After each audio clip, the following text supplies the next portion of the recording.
In the near future, a calamity known as the ruin causes society to be reorganized. People don't have any sense of emotion anymore. They see all in black and white, lying is illegal, and medicine is used to repress any naughty desires. This is why babies are born through genetic engineering. Such reorganization has removed all pain and conflict to allow for peaceful coexistence, but it's also left people without individuality, since they're all one and the same. The city is surrounded by a mysterious mist and people are told there's nothing beyond it. A boy named Jonas rides his bicycle to the nurturing center with his best friends Fiona and Asher to do volunteer work with the newborn babies. The three of them have turned 18, which means soon they'll be assigned a place in the community.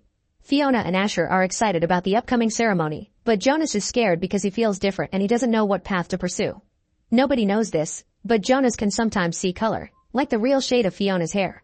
At the nurturing center, Jonas's assigned father is working with a newborn who is still uncertain, meaning he hasn't been assigned to their family unit yet.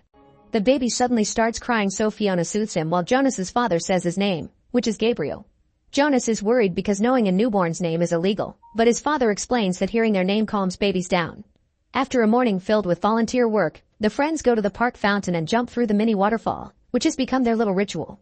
At that moment they make a promise, no matter what role they get assigned during the ceremony, they'll always be friends. The next day all the teenagers attend the ceremony, which is being hosted by the chief elder. First they say goodbye to the retired elders, who will be sent to a retirement home called elsewhere. Next, all newborns are assigned to their new families, and 9-year-olds are given a symbol of their responsibility. Eventually it's finally time for the teenagers to get their new roles in the community. Fiona becomes a nurturer, and Asher is chosen as a drone pilot. However, when it's Jonas' turn, the elders skip him and he has to watch how literally every other teen gets a job except for him. When only Jonas is left on the stage, the elders make a special announcement. Because of Jonas' capacity to see beyond, he's been chosen to be the next receiver of memory. This means he'll get all the information about humanity's history so he can protect the community and advise the elders to avoid making the same mistakes. Jonas was left for the end because the elders had to think extra hard about their choice. They even say they can't afford another failure.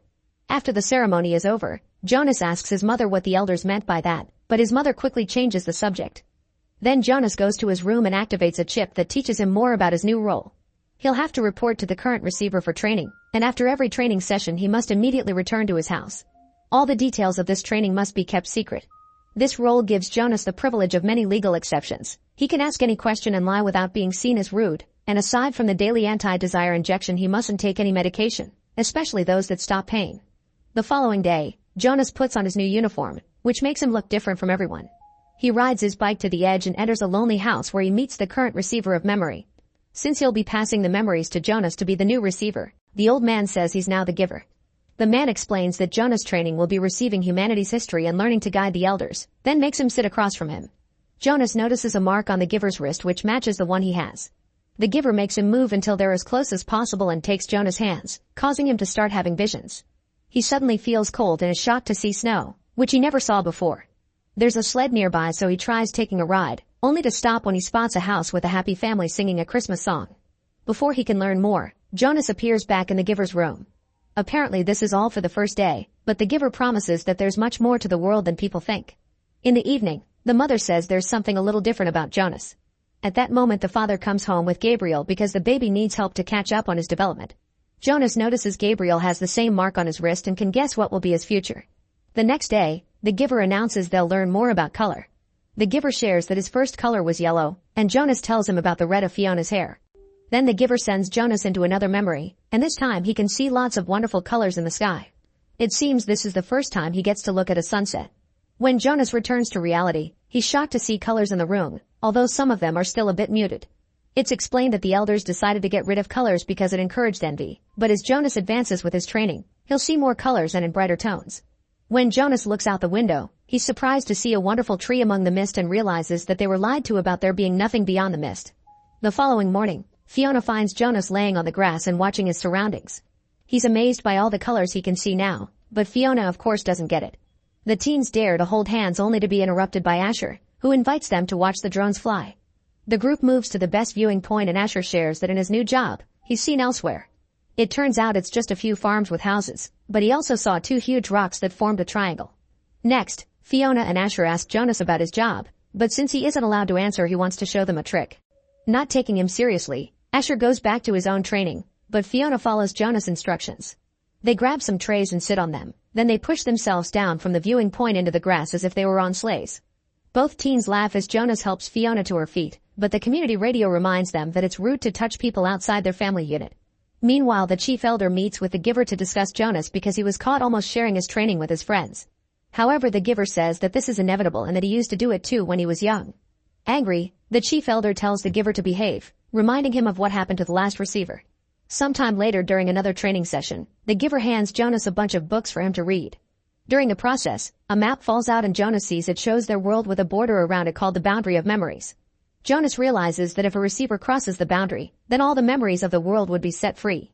Then the giver takes him to the basement and reveals he has a piano, which fascinates Jonas because he never heard music before. The giver starts playing as he explains that the morning injections remove people's ability to feel emotions. When the giver grabs Jonas' hand, he has another vision. There's an old-timey wedding going on full of food, music, and dancing. People are clearly happy and feel connected with each other. Once he reappears in the real world, Jonas realizes he feels lots of new emotions like he never felt before. The next morning, Jonas tries teaching his sister how to dance, however their parents catch them red-handed and are disturbed by the activity. Suddenly they receive a hologram message from the chief elder, who is wondering if Jonas is being trained properly. Jonas assures her that he is and lies, saying he and the giver sit together and just talk. Then Jonas leaves for training, but instead of taking the injection, he grabs an apple. Once he's gone, the chief elder asks the mother to keep a close eye on her son.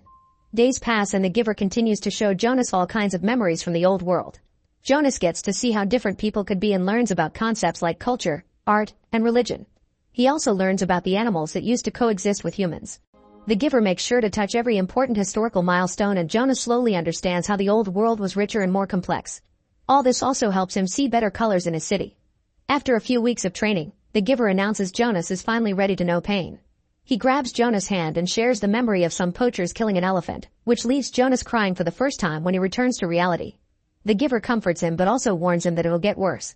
That night, Jonas can't sleep and decides to comfort Gabriel instead, holding his wrist to show him some memories of animals.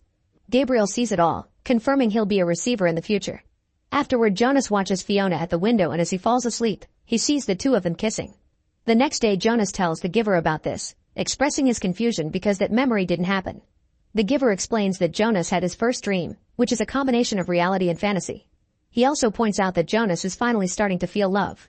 Sometime later, Jonas goes bicycle riding with Fiona and can't stop thinking about the concept of love.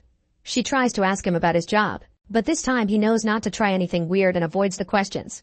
Afterward at home, Jonas asks his family about love, but they just say it's an old concept that no longer has an application.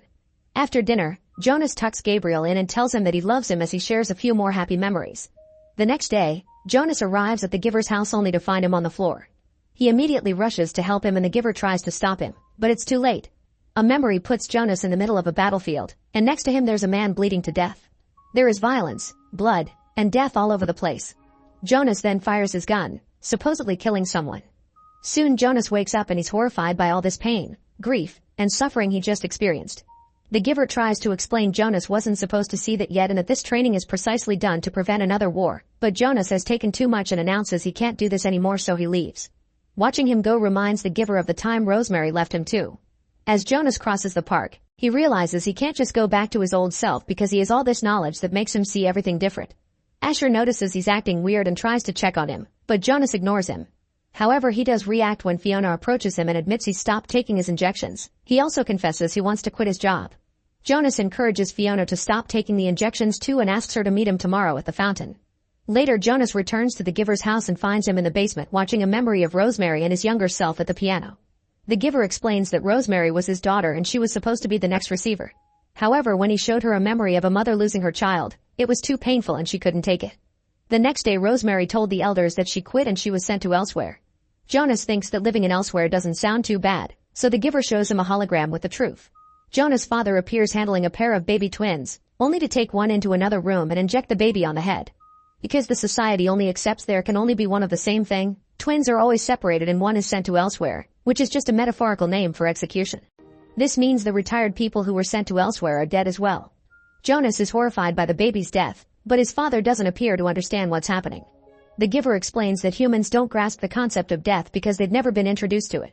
Furious, Jonas demands to know why nobody ever did anything about this, so the giver reminds him that people can't feel and therefore don't have any emotions to act on. Moments later, Jonas arrives at the fountain and finds Fiona feeling rather unwell. She confirms she didn't take the injection, so she's overwhelmed by all the new things she's feeling. Jonas holds her hands and kisses her, making her feel better and promising more wonderful things in their future. After Fiona leaves, Jonas finally remembers that he dreamed about her when he was a child, and when he told his parents, they fixed it with an injection. Afterward, Jonas goes home and notices Gabriel isn't there, so the mother explains that Gabriel failed the maturity test and will be released into elsewhere. Knowing the real meaning now, Jonas refuses to have dinner with his family and rushes to his room to pack a bag. Then he escapes through his window and rides away on his bicycle. Suddenly Jonas finds the way blocked by Asher, who reminds him leaving his home this late is illegal. Jonas tries to explain that there are more important things, but Asher still grabs the bicycle to stop him, so as they fall, Jonas shocks Asher by punching him. Then Jonas manages to escape and goes to the giver's home to ask for his help. The giver is glad to see this rebel act and they make a plan together. Jonas will take Gabriel to the boundary of memories to release humanity's history, while the giver stays to help guide people once all those memories come back. Meanwhile, Jonas's mother hears what happened from Asher and reports the incident to the chief elder, who immediately makes a hologram call to the giver. Jonas hides just in time and the giver tells the chief elder he doesn't know where Jonas is. The chief elder can tell he's lying, but she can't force him to talk, so instead she concentrates on tracking Jonas on the security cameras. Then the giver gives Jonas the map, and as he says "I love you," he shares some memories of revolutionary events to fill him with courage. In the city, a message is played announcing Jonas is a wanted man. Soon he makes it to the nurturing center, which is seen by the chief elder on the cameras, and she sends her men after him. She also finds a recording of the kiss, which horrifies every elder in the room. In the nurturing center, Jonas convinces Fiona to take him to the restricted floor while explaining he'll be leaving the community for good. After they find Gabriel, Jonas asks Fiona to come with him, but she refuses to leave her family, so she says goodbye with a kiss. At that moment the guards enter the building, so Jonas takes Gabriel through another door while Fiona takes an empty cradle and starts running, causing the men to follow her believing she has the baby. After a long chase, Fiona is surrounded and captured, but Jonas manages to escape by stealing a guard's bike. Unfortunately, the guards soon catch on and start chasing him too. Jonas goes as fast as possible, crossing the city as he makes his way to the edge. The guards follow him there, but they immediately stop when they see him jump into the mist where they don't dare to follow. The chief elder receives a message saying Jonas was lost to the edge and the search is cancelled. Refusing to give up, the elders bring Asher and Fiona in for interrogation, and Fiona is given the injection again. After the chief elder finds the video of Jonas telling Fiona the plan, she and the guards arrest the giver by knocking him out. When the giver wakes up, he finds himself in a prison with Fiona. The chief elder holds a ceremony of loss for Jonas so people won't be surprised by his disappearance, while at the same time she orders Asher to find Jonas and get rid of him. Meanwhile, Jonas safely lands on a desert and is amazed to see nature outside the giver's memories, especially the warm light of the sun. He only stops riding at night to rest by the fire. Eventually the bike stops working, so Jonas continues traveling on foot while carrying Gabriel in his arms. At that moment Asher's drone friends him, so Jonas begs his friend for trust. Without a word, Asher starts chasing Jonas and Gabriel with his drone until it's close enough to pick them up. Asher guides the drone to the river and drops the boys in the water, hoping this will help them escape while still looking like they're dead. Once Asher sees the duo is okay, he takes the drone away and tells the chief elder that he's successfully finished his mission, which is the first lie he ever told. Minutes later, Jonas and Gabriel leave the river to continue traveling under the harsh sun. Jonas thinks about Fiona to get strength to keep going. Speaking of Fiona, she's visited by Jonas's mother, who informs her she'll be sent to elsewhere.